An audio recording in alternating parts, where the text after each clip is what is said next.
श्री रामकृष्ण लीला प्रसंग स्वामी शारदानंद जी द्वारा लिखित पाठ संख्या 289। पूर्व परिदृष्ट भक्तों का श्री रामकृष्ण देव के निकट आगमन। ब्रह्म विज्ञान पूर्णतया ग्रहण करने में ब्राह्म लोग असमर्थ हैं, जानकर श्री रामकृष्ण देव की कार्यशैली। फिर यह देखकर कि ब्राह्म लोग उनकी प्रत्येक बात को ग्रहण नहीं कर सके हैं, वे अपने आध्यात्मिक प्रत्यक्षों का केवल अंश मात्र कहकर निवृत्त हो गए हों, ऐसी बात भी नहीं है। किंतु ईश्वर के लिए सर्वस्व का त्याग किए बिना उनका पुण्य दर्शन प्राप्त नहीं किया जा सकता। जितने मत उतने पथ, हर एक पथ के अंत में उपास्य देव के साथ उपासक की अभिन्नता प्राप्ति, मन और मुख एक करना ही साधन है तथा ईश्वर पर संपूर्ण विश्वास रखकर और उन्हीं पर निर्भर रहकर सत असत विचार पूर्वक सब प्रकार से फल कामना रहित होकर कर्तव्य कर्मों का अनुष्ठान करना ही उसकी ओर अग्रसर होने का मार्ग है इत्यादि। आध्यात्मिक जगत के सभी निगूढ़ तत्व वे उन लोगों के निकट निसंकोच प्रकट कर दिया करते थे। केशव आदि ब्राह्म भक्तों को यह समझकर कि शरीर मन एवं वाणी से ब्रह्मचर्य व्रत का पालन किए बिना शरीर के प्रति पूर्णतया अनासक्त होना तथा आध्यात्मिक राज्य की उच्च उपलब्धियों का प्रत्यक्ष करना कभी संभव नहीं है, श्री रामकृष्ण देव ने वैसा करने में उन्हें नियुक्त किया था। परंतु उन बातों को बारंबार कहकर समझाने पर भी बहुतों को वैसी धारणा नहीं हो रही थी। यह देखकर उन्होंने समझ लिया था कि संस्कार सुदृढ़ हो जाने पर हृदय में नया भाव ग्रहण करना एक प्रकार से असंभव सा हो जाता है। कंठ फूट जाने पर तोते की राधा कृष्ण सिखाने की चेष्टा प्राय व्यर्थ होती है। पाश्चात्यों के यह काल सर्वस्व जड़वाद के प्रभाव से हो अथवा अन्य किसी दूसरे कारण से जिन लोगों के मन में रूप रसादि के भोग का भाव सुदृढ़ हो गया है, वे भारत के सनातन त्याग के आदर्श को ग्रहण कर उसे कभी अपने जीवन में पूर्ण त्याग परिणत नहीं कर सकते। इसीलिए उनके हृदय में ऐसी व्याकुल प्रार्थना का उदय हुआ था, माँ तू अपने त्यागी भक्तों को मेरे पास ला दे, जिनसे हृदय खोलकर तेरी बात कहकर आनंद कर सकूं। यह कहना अनुचित न होगा कि श्री रामकृष्ण देव इस समय से अच्छी तरह समझ गए थे कि दृढ़ संस्कार रहित बालक और नवयुवक ही उनका भाव और उनकी बात ग्रहण करके उनकी सत्यता की उपलब्धि करने में निसंकोच अग्रसर हो सकेंगे। ब्राह्मों के द्वारा कलकत्ते के निवासियों का मन श्री रामकृष्ण देव के प्रति आकृष्ट होना, राम और मनमोहन का आगमन और आश्रय लाभ। केशव आदि ब्राह्म नेतागण श्री रामकृष्ण देव के अभिनय आध्यात्मिक भावों को जहाँ तक ग्रहण कर सके थे और उसके फलस्वरूप उनके भीतर जो परिवर्तन हुआ था, उसे समझने में कलकत्ते के जनसाधारण को विलंब नहीं लगा।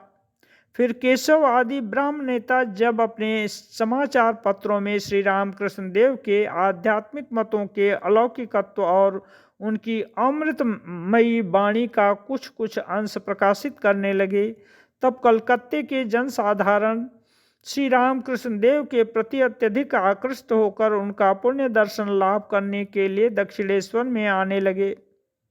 श्री रामकृष्ण देव के चिन्हित भक्त लोग उसी समय से दक्षिणेश्वर के काली मंदिर में क्रमशः उपस्थित होने लगे थे।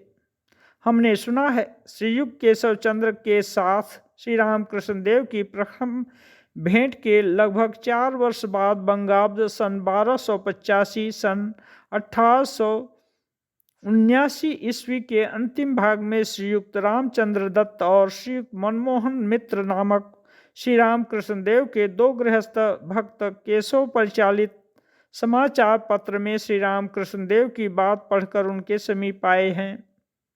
श्री रामकृष्ण देव का पुण्य दर्शन प्राप्त करने से इनके जीवन में किस प्रकार अद्भुत परिवर्तन धीरे धीरे हुआ था, उसे श्रीयुक्त रामचंद्र ने अपने बंगला ग्रंथ श्री रामकृष्ण परमहंस देवेर जीवन वृत्तांत में स्वयं प्रकट किया है।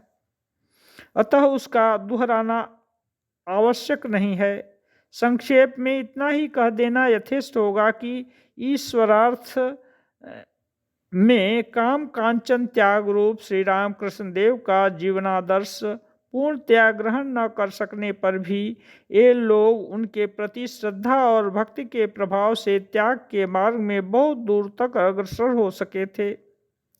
कष्ट से कमाए हुए धन का शुभ कार्य के अनुष्ठान में खुले हाथों व्यय करते देखकर गृहस्थों के भक्ति भाव का तारतम्य निर्धारित किया जा सकता है।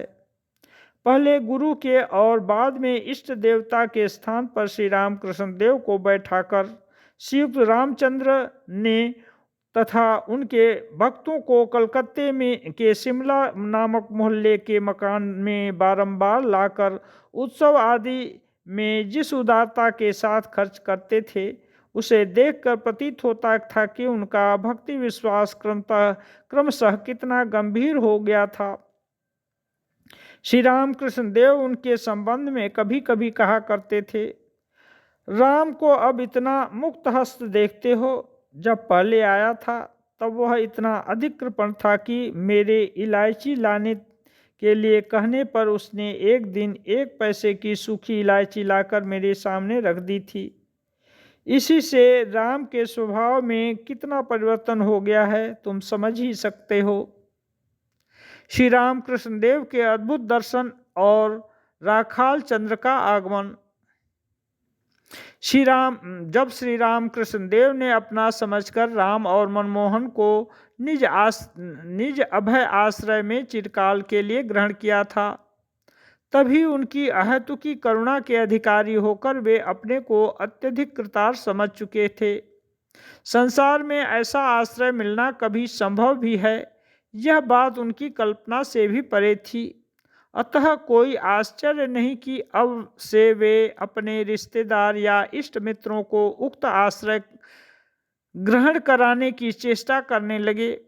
दिखाई भी पड़ता है कि श्री रामकृष्ण देव के साथ प्रथम साक्षात्कार के साल भर के भीतर ही वे अपने आत्मीय जनों को शनै शनै दक्षिणेश्वर में श्री रामकृष्ण देव के चरणों के समीप लाकर उपस्थित करने लगे। उसी प्रकार से बंगाब्द 1288 सन 1881 ईस्वी के अंतिम भाग से श्री रामकृष्ण देव के लीला सहचर त्यागी भक्तवृंद एक एक करके उनके निकट आने लगे। हमने सुना है कि श्री रामकृष्ण संघ में सुपरिचित स्वामी ब्रह्मानंद ही श्री रामकृष्ण देव के समीप सबसे पहले उपस्थित हुए थे। पूर्व जीवन में इनका नाम राखाल चंद्र था।